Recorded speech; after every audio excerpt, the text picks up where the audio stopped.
Hello guys, तो आज मैंने कैबिनेट खोला एंड ये मुझे कुछ ठीक नहीं लग रहा था, तो let's organise my cabinet with me. तो सबसे पहले मैंने इसमें से सामान निकाल लिया एंड जितना सारा सामान था उसमें से सबसे पहले हम ये ब्रश को लगाएंगे।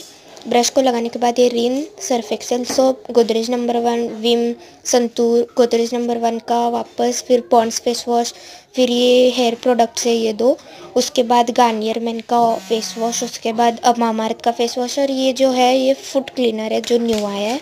मुझे नहीं पता न्यू है कि नहीं, लेकिन हम पहली बार लाए। इसमें ये जो 4 चीज़ें, इससे हमें फुट को क्लीन करना होता है, तो मैंने इसे भी रख दिया। देन हम लाए कोलगेट का फैमिली पैक एंड इसमें से मुझे जो दिखा गई, इसमें मेरे को ब्रश दिखा। मैंने पहली बार देखा है कि कोलगेट के साथ ब्रश भी आता है, तो मैंने इसे भी निकाल लिया, इसे भी रख दिया एंड ये पेस्ट भी रख दिए दोनों।